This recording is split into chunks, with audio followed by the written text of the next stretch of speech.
Hard. Now we're playing the game and we're totally scoring, learning how to make a virtual business boring, showing up every morning, ready for the show. I'ma get ready. Cold engaging virtual meetings 2.0. Domo arigato. Hello, this is John Chen. You made it to another Friday, and today we have an amazing guest. Today we're going to be talking about working virtually, tips on working with Japanese culture, and most importantly, how to do it virtually. This person, she's lived 9 years in Japan, has been working in tech for, over 20, has her own company, and specifically has been working on how to work with people here. Oh yes, here, let me add this first here. That's right. Tips for working with Japanese, the virtual edition. I'll bring that back in. So let's give a round of applause. Put your hands in the air for the one and only Yvonne Burton. Domo arigato, Yvonne! どういたしまして. You are very welcome, John. Hello, everyone. It's really great to be here. All right, let's jump right into it. So as we all know, in real life, working with Japanese culture, there are certain challenges and nuances that are present. Of course, they can be overcome, but there are certain things that are even more prominent or more critical when you're working virtually. So how do you handle cross-cultural communication issues and nuances in a virtual setting? How do you build trust and relationships virtually? Because those are very critical to the Japanese. They like to have a trusting relationship with people they work with, and that is usually, of course, done in real life, but when it's virtual, there are certain things that you need to do to kind of establish trust, even though you're not meeting a person face to face. So these factors, as I said, are very, very important. And I'll be sharing some tips with you today on how to communicate, connect, and engage with your Japanese associates, colleagues, customers, even friends when working virtually. All right, so the first tip, and this should apply to really everyone, but again, I am speaking in particular about working with the Japanese, is you should always plan. Don't just enter a meeting, a virtual meeting, and wing it. There's usually some preparation you should do ahead of time. Again, this should be done always, but it's even more important when working with Japanese or other cultures different from your own. So plan, have a sense of who's going to be in the meeting. In case of Japanese, yes, they might speak English, but to understand the different levels of the different participants, I think if you can get a sense of that, that's going to help. Oh, speaking of which, too, I want to say hi to Monte Murray, who's tuning in from LA right now. So thank you so much, Monte. Actually, I'm coming down to LA, Monte, too. We're going to find that out. Let's go into that a little bit, though, Yvonne. You were talking about the levels. This is actually something I think very important in most Asian cultures, especially Japanese culture, which is you need to know where everybody is in, say, the hierarchy of the company. Yes, that too, but also, of course, language ability, because more than likely, a lot of these virtual meetings, when I even work with my clients, I speak Japanese to a degree, but it's of course in English. You have to know, the different levels of language fluency, so to speak, of each member, so you can kind of tailor your presentation to that and how you interact with them in the meeting. But also, yes, in terms of hierarchy in a company president, the division head, or just, the salary man. So you also have to be conscious of those different levels as well as you are addressing someone in a virtual meeting. All right. So part of your planning is to, of course, all of that, and to make sure you have an agenda, right? You have to know what you're doing and you have to kind of stick to it, because the Japanese are very process-oriented, detail-oriented. So you also have to understand, we just briefly mentioned the roles of the people in the meeting, and also what you want of them. Part of the tech check, I put this because it's very, very important always, but especially again, when you are working with Japanese companies, sometimes because of the challenges with infrastructure, tech infrastructure, they might not have a lot of the same functionality or capabilities that, say, my Zoom account has. And companies often have certain, firewalls and security measures that limit. So always make sure, if you have activities that require, the whiteboard or breakout rooms or, reactions, make sure that those are available to the people in the meeting that you are going to be having. So those are just some of the things. And use these tools immediately as part of your tech check when you come in. If you know they have them, then get them to rename themselves, get them to say how they're feeling in chat. So they get used to using it, and that they know how to use it and that it's easy enough to use. Have them. Yvonne, I'm actually kind of curious too, because I know that bowing, especially in Japanese culture, is something that is very important, like when you greet and you end a meeting. And I've been curious, I've been watching things like at Saudi Arabia. How do cultural pieces translate into virtual? So I'm kind of curious if you have some of those items. Yes. Well, again, there's no cards, Japanese meishi, business cards, so there's no presentation of that, but the renaming could take the place of that. So ask them to, because again, if you're meeting with a Japanese colleague, there's of course their name in kanji. You can ask them to also add the romaji for their name and also their title. So again, you are presented with the pronunciation. You can see how to pronounce their names. You can see their rank. So that also helps with understanding how to address them as well. So that's really virtually the only way you can handle the business card, is by having them use the renaming option. Yvonne, have you ever then take the tradition of business cards and then try to apply it to Zoom? Meaning, take the time at the beginning meeting to everyone rename, and then what we culturally we would do, if I took your card, I would take time to study it. So I'm wondering if you have everybody read everybody's rename as a moment, right, and then maybe chat a compliment. I'm just kind of curious if you've ever tried that. Interesting. I haven't, but that's a great idea. So I'm definitely going to make a note of that and use that in one of my next workshops. That is a very good idea. Usually we just have the rename. And of course, me as the trainer or the coach or the facilitator, I will make sure that I pronounce it because I do understand, some Japanese and of course the Romaji pronunciation. So I'll pronounce it and ensure that everybody else at least hears it one time, or I'll have the person themselves do it, because that's even better in their voice and how to say their name. Sometimes we have practice as well. So Romaji too, by the way, is for those who don't know, I believe is kind of like the Englishatized version that has some phonetics inside of it to help be able to pronounce correctly, right? Yes. All right. So that again is kind of the tip on planning and tech check. So once you've done that, now to really get into the meat of working virtually. So the first and the most important thing, again, because the Japanese do a lot based on relationships. So how do you build this trust? How do you establish what we call psychological safety? And in Japanese, that is shinri teki anzen sei, right? And I don't know if you've heard a lot about psychological safety when working virtually, but it's even more important for a culture like the Japanese, because again, if you don't have a long-standing relationship, they don't really open up to you very much. They can be a little bit hesitant.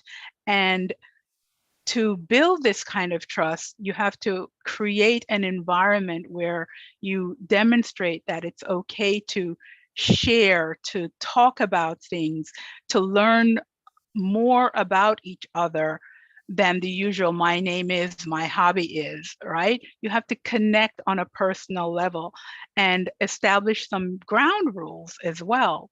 So there are different ways you can do each of these things or a combination thereof.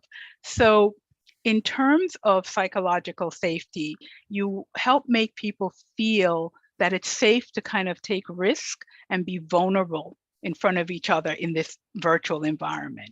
So you're basically creating a safe space to be themselves, right? If they make mistakes, it's okay, right? And connecting on a personal level, you tell a little bit more personal detail about yourself, give them permission to do the same. Because in, Japanese culture, there's usually a strict line between business and personal. But again, virtually, in order to build this kind of immediate early stages of trust and using psychological safety, share a little bit more about yourself. So a great way to do that is to do icebreakers, that really kind of reveal or tell a little bit more about a person. And one of the things that we use sometimes is like a life journey line, where you get to kind of map the course of your life on a graph over time and happiness quotient. And usually people like up and down and up and down. And you can have 50 people or 2 people in a virtual meeting. And when you do this exercise, I was born in Jamaica. It was a great childhood. It was fun. We moved to America, had some issues, getting used to a new culture. This is me I'm speaking about. Went to college. Had to work really hard. Had my heart broken by my first boyfriend. But, I graduated. I went to Japan and it was great. And I lived there for years and I had a great life. And I came back home to America, a little bit of reverse culture shock. And then I got, into the tech field and it was like fun and I was learning, I was growing, so your life journey line. And people, when they see each other's life journey line and people talk about it, you see we all have ups and downs in our lives, right? We're all human. Yes, it could be Japanese or American or European, but in the end, we're all human beings and we all go through ups and downs in life. So those type of icebreakers really help to connect people on a personal level, build trust by showing, look, this is what I went through. Please share similar to me. Of course, you don't want to, intrude too much, but it's based on what they're willing to share. Well, Now, I love the life journey line. I know that EO has like sometimes some things like it. I definitely want to say hi. I think Anne is here on Facebook. Jennifer Bosworth and Liz Wool are hanging out on LinkedIn. By the way, she said, I love the journey lifeline idea. I study a lot too and speak a lot on psychological safety in terms of right now, we make a joke about turning on the cameras, but what's really important for me is like, how do we get engagement? And so I love that you gave a lot of different ideas to build some trust. Now, wait a minute. Went back to that Japanese word, right? So what's the Japanese word again for psychological safety? okay, it is, everybody ready? Shinri, Teki, Teki, Anzen, Anzen. Sei. Is it say or shay? Sei. Say. Okay, great. My audience here, if you don't mind, unmute. We're all going to try this together. So this is like kind of the definition of psychological safety, which is take a small risk, right, and feel safe with a group. So let's see. I think my group is unmuted. Okay, lead us again, Yvonne. Shinri, Shinri, Shinri, Teki, Teki, Becky, Anzen, Anzen, Anzen, Sei. Sei. Say, Shinri, Teki, Anzen, Sei. Shinri, Teki, Anzen, Say. Say. And psychological safety is a fairly, I guess, a new kind of phrase or term. So I just Google translated it. So that's the Google translation. There might be a better translation, but for our purposes, it will do. So again, one of the things that really helps when you're working virtually with someone from a different culture is to kind of learn a little bit of empathy, putting yourselves in their shoes.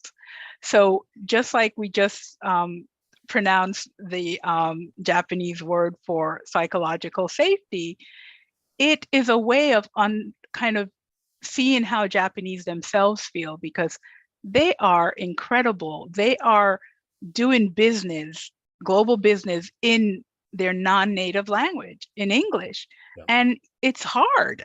I know how hard it is to study a foreign language. I'm still not fluent after all these years in Japanese.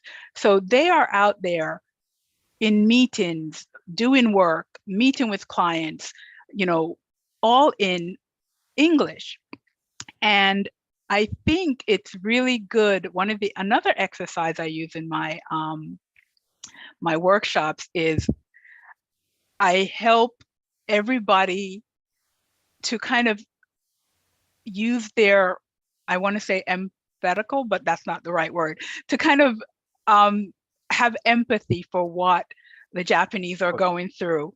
So this exercise that I've devised is another icebreaker, another way of establishing connection. And I have this phrase that I have everyone translate in different languages. So the phrase is, the world is more connected now than ever. And how many people do we have here, John? Me plus 3, and hopefully some of my other friends who are watching on the live stream, go ahead and comment some of the answers to this. If you do comment live, I can read them out for you. Okay. Go ahead. So I want everyone here to take this phrase. First of all, hello, my name is, and then of course your name, and the phrase, the world is more connected now than ever. And I want you to use Google Translate and translate that into any one of these 9 languages I have written. Take about 3 minutes to do that. Okay. And then, yes, go ahead. And then we're going to come back and you're going to say them in front of the class, so to speak. Okay, I picked up Hindi. So if you want to unmute and let me know that you took a language, just let me know. All right. Or for those present, put it in the chat, right? So this exercise, while you're doing it, let me just give you a little background. So years ago, when I just moved home from Japan and I was starting the first iteration of my business, I was going to a lot of networking events like at the Japan Society.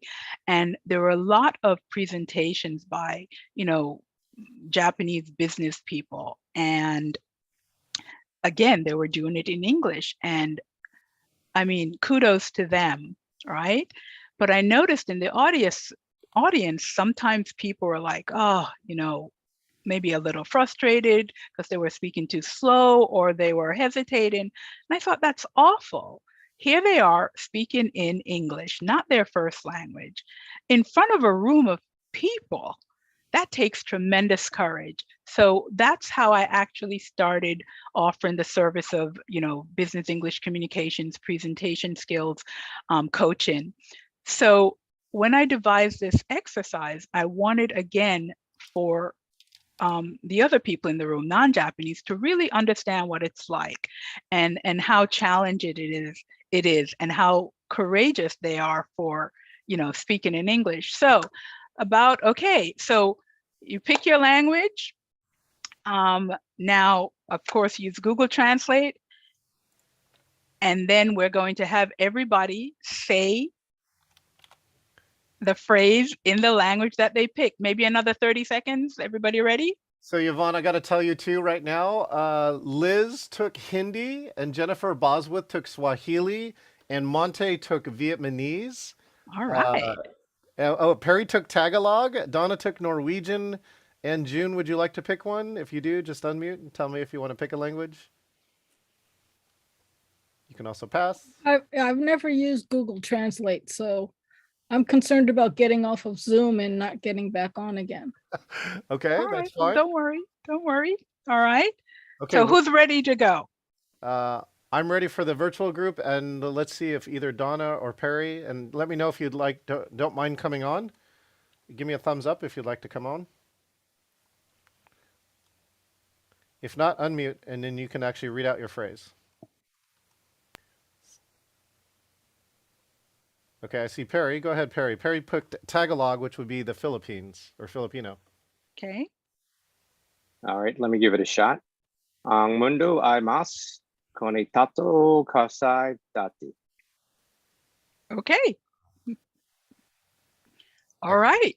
So go ahead. Next person. Donna, Thank you, Perry. does Donna have Norwegian ready? She's laughing, but not unmuted.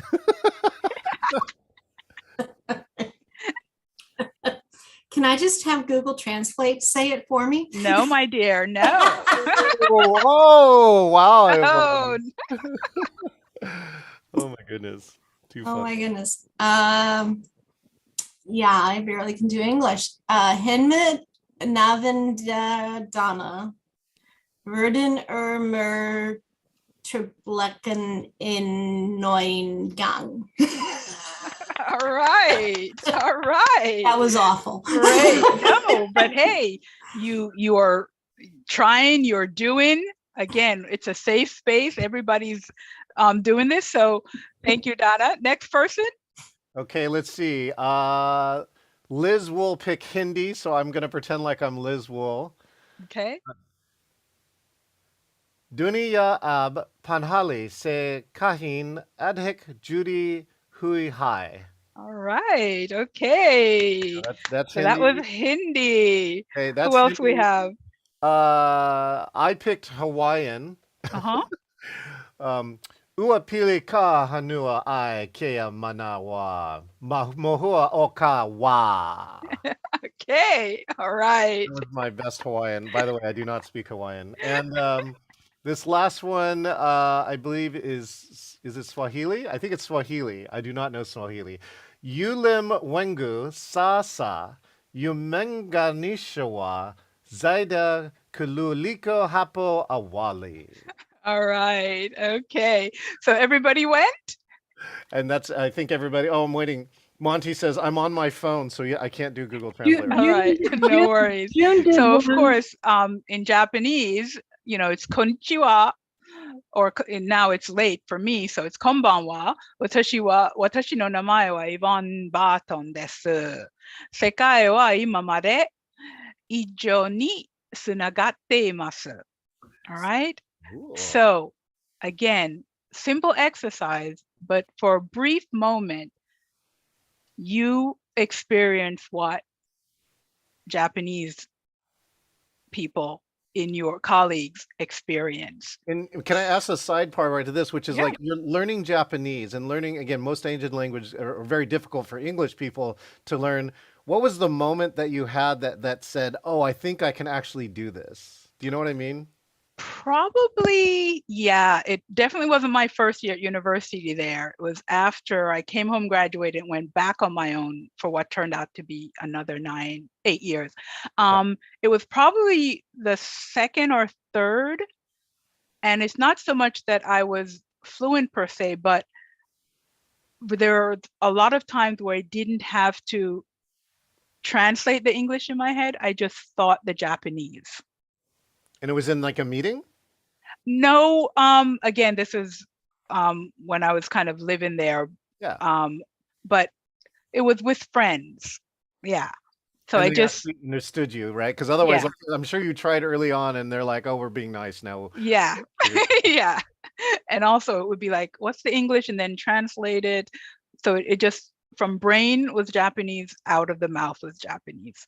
So that's when I knew, okay, I'm making some progress here. Aw, All right. cool. Great. So thanks everyone for participating in that little activity. My next tip is in and around communication. All right. We all know how important communication is virtually. Again, more important. So global English. Americans, we speak very fast. When you're working with Japanese, slow it down. Yes, and that's the universal symbol for slow it down. All right. And use gestures. If you're making points, count them off.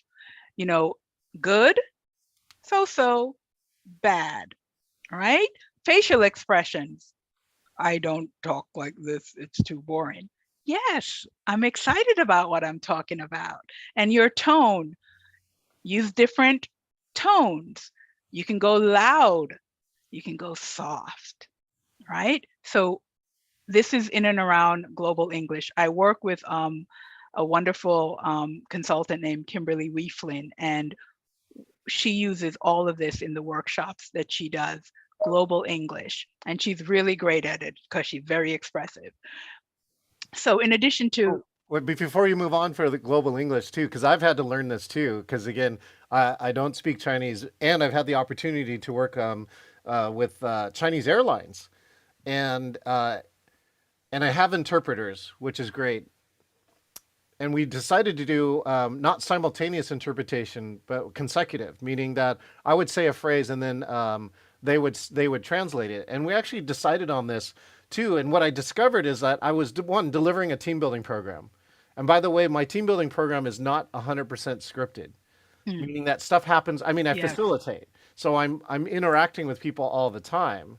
So what I had to learn how to do was take things that I would do like this, which I can elongate a sentence, and I had to think about it. And really, every time before I said a sentence, I would try and boil it down to something important yes, and definable, like stop after a place. So instead of doing a run-on sentence that went on and on and on like this, I would just think about the one point and saying, "This is important," and then I yes, would wait for my interpreter, right? yes, And then saying, "You're just about to do something to work together as a team." So yeah, I would yes, almost over communicate a little yes, bit. you do. And you do have to virtually with anyone. And again, for me with working with Japanese, I speak slowly, I use my hands, I different tone of voice.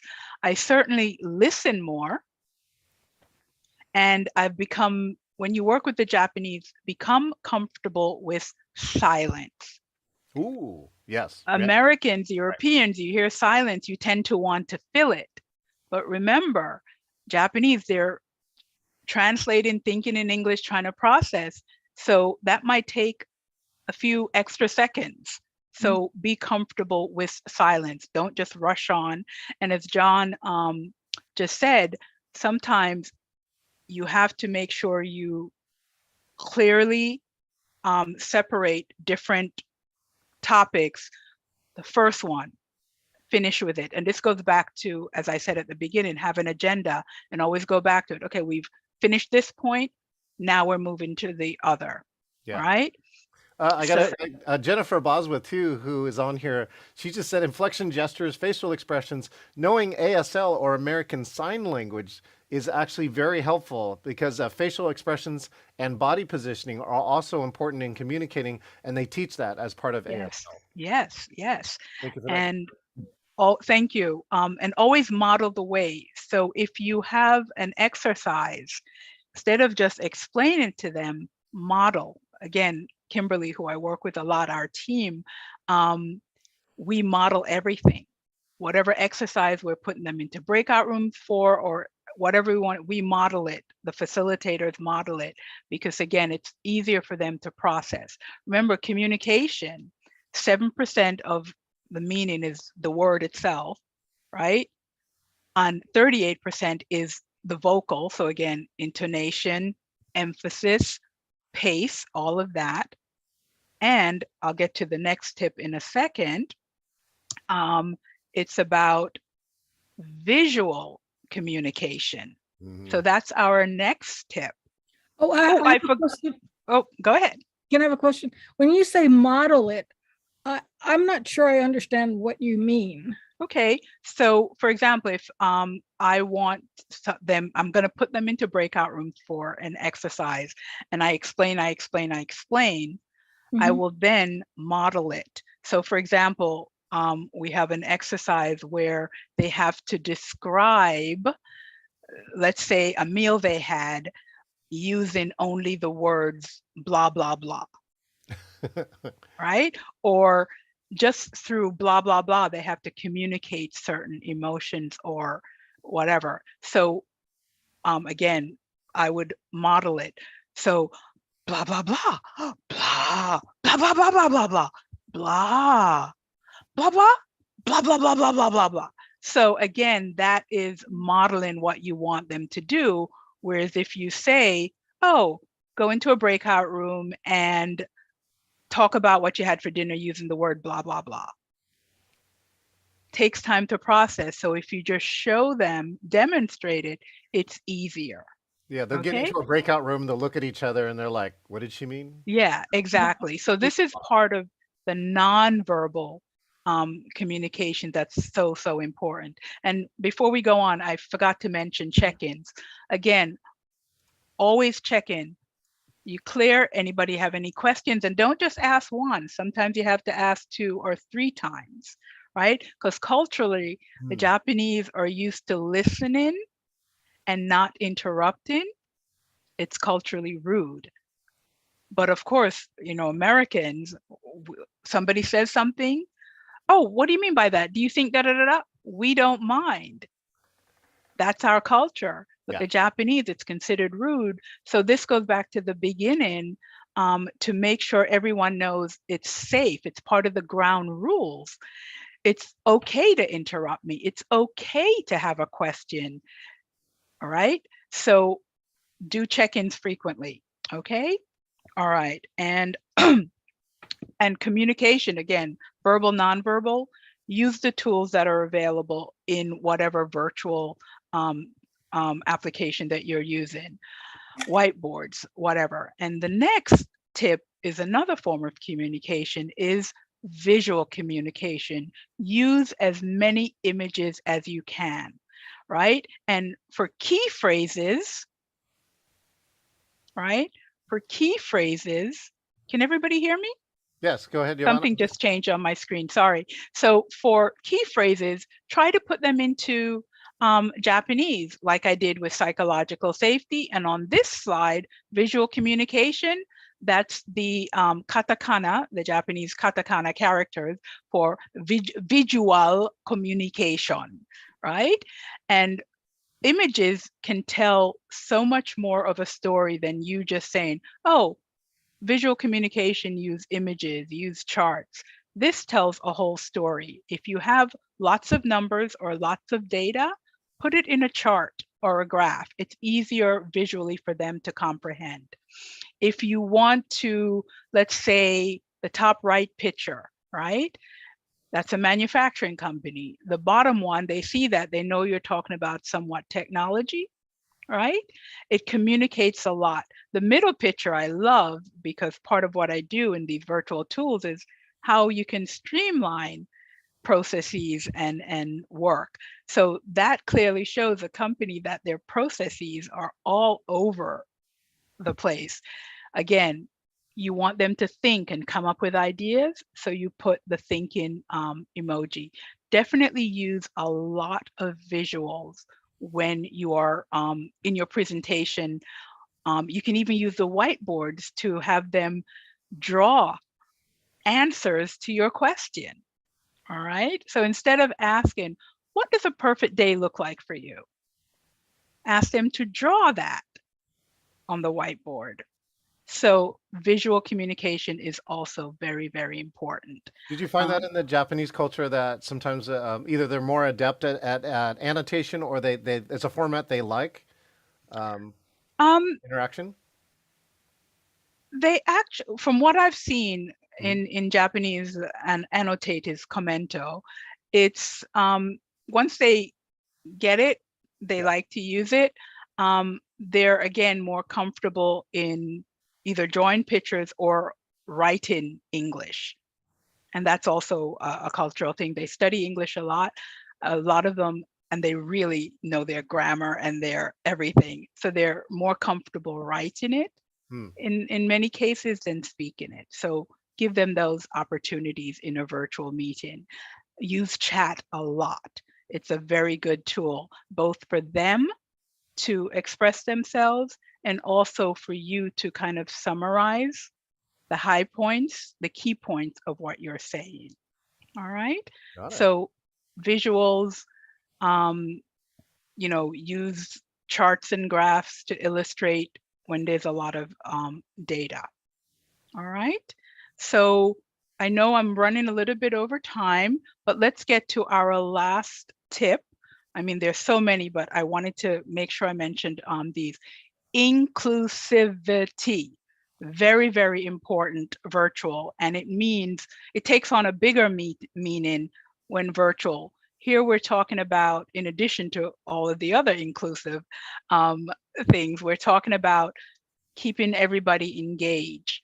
And again, with the Japanese, if they're in a meeting with a team that consists of Japanese, Europeans, Americans, we Americans, we have a lot to say, and we are not shy about that. The Japanese will sit back and kind of wait and probably don't speak up much. So you have to make sure that you keep them engaged. So this is, again, part of your planning, and you have to figure out ways to kind of get them, encourage them to engage. Ask them questions, ask for their input specifically, and this is when you use their name or you look at them, ask them for input. Okay, such and such a person said this. What do you think? Do you have anything to add? All right, so make sure you are kind of pulling them into the conversation, because culturally they tend to stand back. So again, as a virtual facilitator or anybody who works with them, they have great ideas. They're very smart. So don't let the cultural shyness prevent them from contributing. Well, I love that something like names too is something I teach too, and that's a universal. Yeah. There's like things that will work in every single culture, and I think using names, addressing people like, and starting to remember people's names along the way is something that will take you a long ways if you're working with a group. Yes. And when you call somebody by name, they know, oh, I better pay attention because she might call again. So that also gets them more interested. So again, model the way, demonstrate whatever you want them to do, because that way they're more comfortable in understanding what you're asking them, so then they can actually deliver on that. And use the breakout rooms. This is, again, a great tool. Sometimes if it's a heavy topic, put them in a breakout room, either with other Americans or whatever, but also just Japanese, so they can kind of discuss in Japanese, get more grounded in the topic, spend that time for processing, and then they can come back. Yvonne, So you remind me of a tip. So I went to Saudi Arabia to train, and I don't speak Arabic. And I got information from the previous. It's a cohort, so they met multiple times, and they got the previous instructor. Usually, it's English only because they're trying to develop their English skills. But for coaching, they brought in a bilingual facilitator, and they said it really worked. Now that's great, except I don't speak Arabic, so I actually used a little trick in here for this inclusivity part. Is sometimes what I ask them to do is saying, what is the Arabic word for this thing? exactly, And yes, then they gave that word. So basically I use them as in-room translators for some of yeah, my core concepts, yeah. and it helped me get a high mark for understanding sometimes complicated material.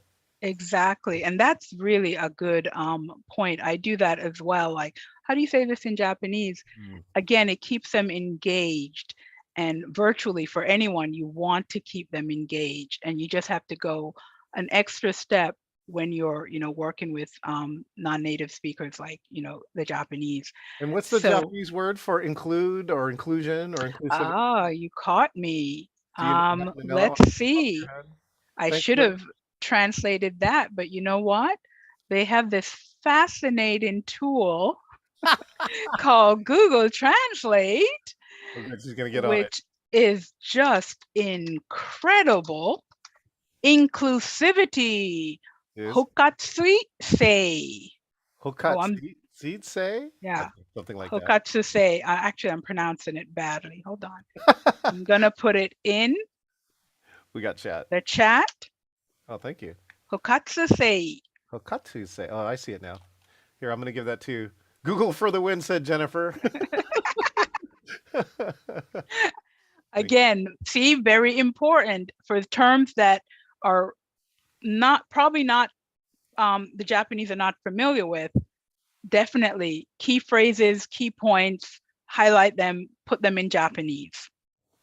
All right. So again, thank you. I know I went way over time, but these are just some tips. There are tons when working with a Japanese virtually. So connect more, even more virtually. Do your planning and make sure you check your tech. Establish connection, communication, verbal, nonverbal, visual communication, and inclusivity. All right, keep all of these in mind when you're working with Japanese or any other culture. And All Yvonne, right, we thank have you. time for one more story. What's a time then when all of this you feel like really all came together, right, with one of your Japanese clients? Like, do you have a story of like when you felt you really connected or broke through with a client? Well, we work with, again, sometimes I'm part of a team and individually, but large clients, when you're in, let's say, a workshop with Japanese and people from 10 other countries, right? And after a couple of times of modeling something, or everybody just gets so comfortable using these tools. They're using the reactions to show support while somebody else is speaking. They're raising their hands for questions. So when they really connect with it and use it, it just changes everything. So yeah. Perfect. Thank you. And of course, how do we say thank you in Japanese? どうもありがとうございます. Excellent. Well, thank you so much, Yvonne, for being here with us today. And I think you actually have one of our largest live stream audiences today. So shout out to all the people on the multiple live streams with us today. Thank you, Yvonne. Oh wait, of course, Thank you. Yvonne. If people want to figure out how to contact you, what's some of the best ways they can connect with you?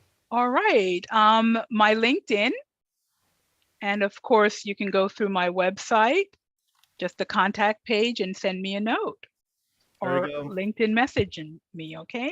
For those who are on the live streams, I hit a few of them with the link. So yeah, check it out. Yvonne, I really got a chance to meet Yvonne through our good friend Kimberly and learn a lot more. And I just can't wait to see Yvonne in action too. By the way, May is API Heritage Month too. And wait a second, Yvonne, I think I caught a touch of your accent today too. You also hail from another country, isn't that correct? Yes, I was born in Jamaica in the West Indies. Jamaica, man. Yeah, you have Yeah, come on. you have some incredible diversity and inclusion, Yvonne. I'm very, very thankful that I do. Excellent. And how do you say goodbye? How would you say goodbye in Japanese? Sayonara. Sayonara. Thank you, Yvonne. Thank you. Otsukare-sama deshita. Thank you, everybody. Sayonara. Otsukare-sama. Thank you, Yvonne. This is John Chen. We're here hanging out on Engaging Virtual Meetings Happy Hour. Every Friday, we usually feature some kind of other speaker. Oh, I just got word, too. My good friend from Taiwan, Jimbo Clark, is coming back to America. He's going to show up live in my green screen studio, assuming that he doesn't have COVID. Whoops, is that still happening? Anyways, look forward to that. That's going to come up in May. Thank you, everybody, and sayonara. We will see you next time. Bye-bye. Always start people and keep old people. Show you got heart. Now